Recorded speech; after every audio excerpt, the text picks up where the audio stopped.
সর্বধর্মের মহান ঈশ্বরকে ধন্যবাদ দিয়ে এবং সকলকে প্রভু যীশু খ্রিস্টের নামেতে শুভেচ্ছা জানাই। সকলকে জয় যীশু। আসুন আমরা এই সময় ঈশ্বরের বাক্য শুনি।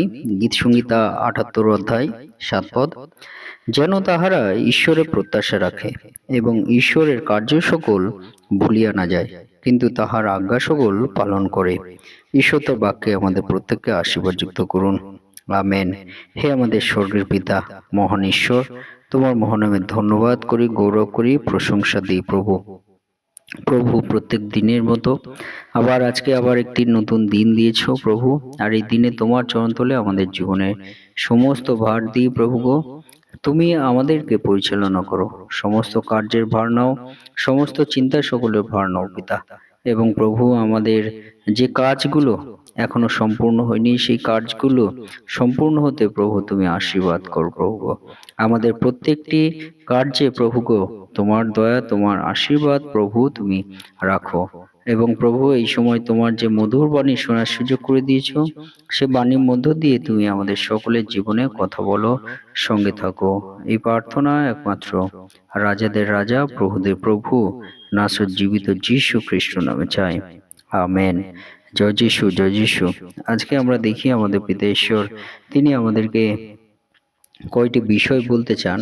তা হলো, তার মধ্যে একটি হলো ঈশ্বর তিনি বলেন যেন আমরা ঈশ্বরের প্রত্যাশা রাখি। বাক্যে প্রত্যাশা রাখা বলতে পিতা ঈশ্বরের উপর যেন আমরা আশা ধরে রাখি, যে পিতা ঈশ্বর তিনি আমাদের জীবনে যে আশা সকল দিয়েছেন, যে প্রত্যাশা সকল দিয়েছেন, যে তিনি আমাদেরকে দয়া করবেন, আমাদের সঙ্গে তিনি থাকবেন, আমাদেরকে তিনি ভুলে যাবেন না, আমাদেরকে তিনি ত্যাগ করবেন না, আমাদেরকে তিনি ছেড়ে যাবেন না, আমাদেরকে তিনি পরিচালনা করবেন, আমাদেরকে নতুন জীবন দান করবেন এবং আমাদেরকে তার পথে চলার আশীর্বাদ করবেন, আমাদেরকে তার পরিত্রাণ প্রদান করবেন, আমাদেরকে তার উদ্ধার তিনি দান করবেন এবং আমাদের জীবনে যে কার্য সকল পিতা ঈশ্বর করতে চান, যে বিষয়গুলো আমাদের কাছে অসাধ্য, সেই বিষয়গুলো তিনি বলবেন। এবং পিতা ঈশ্বর তিনি আমাদেরকে বলেন যে স্বর্গীয় জীবন তিনি দিতে চান। তাই পিতা ঈশ্বর সেই প্রত্যাশা সকল কিন্তু পিতা ঈশ্বর তিনি আমাদের জীবনে রাখতে বলছেন, যেন আমরা ঈশ্বরের উপর প্রত্যাশা রাখি, আমরা যেন ঈশ্বরের উপর আশা রাখি, আমরা যেন ঈশ্বরের উপর আশা না ছেড়ে দিই। তিনি আমাদেরকে দয়া করবেন, তিনি করুণাময়, তিনি দয়াময়, তিনি আমাদেরকে অনুগ্রহকারী ঈশ্বর। হালেলুয়া। তাই পিতা ঈশ্বর তিনি আমাদেরকে প্রথম যে বিষয় আপনাকে আমাকে আমাদের প্রত্যেককে বলতে চান, যেন আমরা ঈশ্বরের উপর আশা ছেড়ে না দিই, প্রত্যাশা আমরা যেন রাখি আমাদের পিতা ঈশ্বরে। এবং ২ নম্বর বিষয়, পিতা ঈশ্বর তিনি আমাদেরকে বলতে চান যে আমরা যেন পিতা ঈশ্বরের কার্য সকল ভুলিয়া না যাই, তার কার্য সকল, তিনি যে কার্য আমাদের জীবনে দিয়েছেন, তিনি যে কার্য মধ্য দিয়ে আমাদেরকে নতুন জীবন দিয়েছেন।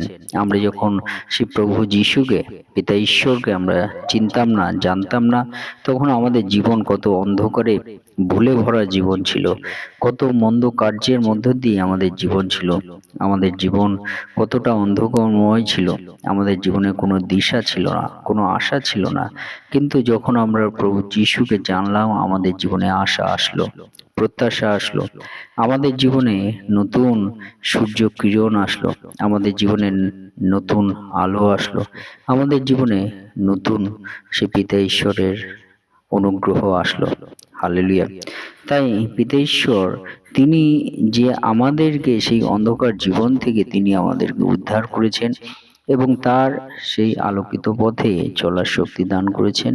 তাই সেই পিতা ঈশ্বর তিনি আমাদের বলতে চান এই সময় তার বাক্যের মধ্য দিয়ে, যেন আমরা সেই পিতা ঈশ্বরের কার্য সকল ভুলিয়ে না যাই। আমাদের কত সন্তানদের, আমাদের পরিচিতদের, আমাদের পরিবারের লোকদের আমাদের তিনি কত অসুস্থতা থেকে তিনি সুস্থতা দিয়েছেন, তিনি আমাদেরকে আরোগ্য প্রদান করেছেন। সে পিতা ঈশ্বরের যে কার্য আমাদের জীবনে আমরা যেন না ভুলে যাই। পিতা ঈশ্বর তিনি এখনো অবধি প্রতিনিয়ত আমাদেরকে বিভিন্ন বিপদ থেকে আমাদেরকে উদ্ধার করে চলেছেন। সেই জন্য তার যে কার্য সকল, সেই কার্য সকল যেন আমরা ভুলে না যাই। পিতা ঈশ্বর কিন্তু এই বিষয়ে আমাদেরকে বলতে চান যে পিতা ঈশ্বরকে যেন আমরা ভুলে না যাই তার কার্য সকল মধ্য দিয়ে। এবং 3 নম্বর বিষয়, পিতা ঈশ্বর তিনি আমাদেরকে কি বলতে চান? পিতা ঈশ্বর বলতে চান তাহার আজ্ঞা সকল যেন আমরা পালন করি। আমরা যেন পিতা ঈশ্বরের আজ্ঞা সকল পালন করি, তার কথা সকল যেন আমরা পালন করি, তার বাক্য সকল যেন আমরা পালন করি। সে বিষয় পিতা ঈশ্বর তিনি বলতে চান। আমাদের এই মানসিক দেহে অনেক সময় আমরা পালন করতে আমরা ব্যর্থ হই, অনেক সময় আমরা সেটা পালন করতে অনেক সময় পারি না, কিন্তু পিতা ঈশ্বর তবুও আমাদেরকে বলেন যেন আমরা পালন করি। কারণ অনেক সময় আমরা দৌড়াতে দৌড়াতে যেমন পড়ে যাই, পড়ে গেলে আমরা সেইভাবে পড়ে থাকি না, আমরা আবার উঠে আবার হাঁটতে শুরু করি। আবার হাঁটতে হাঁটতে যখন আবার পড়ে যাই, তখন আমরা আবার কিন্তু উঠে দাঁড়াই, উঠে দাঁড়িয়ে আবার আমরা চলতে থাকি। তাই আমাদের এই যে পিতা ঈশ্বরের বাক্য সকল পালন করার বিষয় অনেক সময় আমরা ব্যর্থ হতে পারি, অনেক সময় আমাদের সে কার্যগুলো আমরা সম্পূর্ণ নাও করতে পারি, কিন্তু আমাদেরকে আবার উঠে দাঁড়াতে হবে, আবার আমাদেরকে চলতে হবে, আমাদেরকে তেমনই ভাবে পিতা ঈশ্বরের বাক্য সকল আবার আমাদের জীবনে নিতে হবে এবং এগিয়ে চলতে হবে। তাই আমাদের জীবনে অনেক সময় আমরা ব্যর্থ হতে পারি, পড়ে যেতে পারি, কিন্তু আমাদেরকে আবার উঠতে হবে, উঠে আবার ঈশ্বরের বাক্য সকল নিয়ে এগিয়ে চলতে হবে।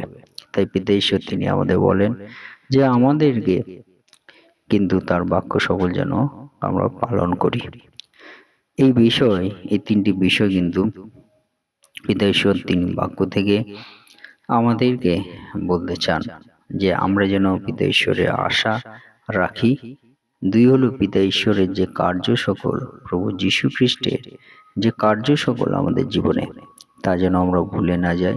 3 নম্বর হলো পিতা ঈশ্বরের বাক্য সকল যেন আমরা পালন করি। হালেলুয়া। এটাই হলো কিন্তু এই 3টি বিষয়ের মধ্যে দিয়ে পিতা ঈশ্বর তিনি আমাদের জীবনে কথা বলতে চান, এবং আমাদের আত্মিক জীবনে, আমাদের শারীরিক জীবনে কিন্তু এই বিষয় সকল পালন করার জন্য পিতা ঈশ্বর তিনি আমাদের বলতে চান। কয়েকটি বাক্য যদি আমরা দেখি, 2 বিবরণী 4 অধ্যায় 9 পদে সেখানে বলে, কিন্তু তুমি নিজের বিষয়ে সাবধান, তোমার প্রাণের বিষয়ে অতি সাবধান থাকো, পাছে তুমি যে সকল ব্যাপার স্বচক্ষে দেখিয়াছ তাহা ভুলিয়া যাও, আর পাছে জীবন থাকিতে তোমাদের হৃদয় হইতে লুপ্ত হয়। তুমি আপন পুত্র পৌত্রদিগকে তাহা শিক্ষা দাও। আমেন। অর্থাৎ পিতা ঈশ্বর তিনি আমাদের বলেন আমাদের জীবনে যা কিছু হোক না কেন সেগুলো আমরা যেন আমরা খেয়াল না করে আমরা যেন সে পিতা ঈশ্বর যে জীবন তিনি আমাদের দিতে চান সেই বিষয়ে যেন আমরা লক্ষ্য রাখি। 2 বিবরণী 5 অধ্যায় 29 পদে বলে, আহা, সর্বদা আমাকে ভয় করিতে ও আমার আজ্ঞা সকল পালন করিতে যদি উহাদের এইরূপ মন থাকে, তবে উহাদের ও উহাদের সন্তানদের চিরস্থায়ী মঙ্গল হইবে। আমেন। এবং পিতা ঈশ্বরের আজ্ঞা সকল যখন আমরা পালন করি, পিতা ঈশ্বর তিনি আমাদেরকে একটি বিষয় বলেন যে আমাদের এবং আমাদের সন্তানদের চিরস্থায়ী মঙ্গল পিতা ঈশ্বর তিনি দান করবেন। হালেলুয়া। এবং প্রকাশিত বাক্য 14 অধ্যায় 12 পদ বলে, এই স্থলে সেই পবিত্রগণের ধৈর্য দেখা যায় যাহারা ঈশ্বরের আজ্ঞা ও যিশুর বিশ্বাস পালন করে। আমেন। অর্থাৎ আমাদেরকে পিতা ঈশ্বর বলেন যেন আমরা ঈশ্বরের আজ্ঞা এবং যীশু খ্রিস্টের উপর যে বিশ্বাস, সেই বিশ্বাস যেন আমরা ধরে রাখি। আর এই ধৈর্য আমাদের জীবনে কিন্তু পিতা ঈশ্বর তিনি দেখতে চান। হালেলুয়া।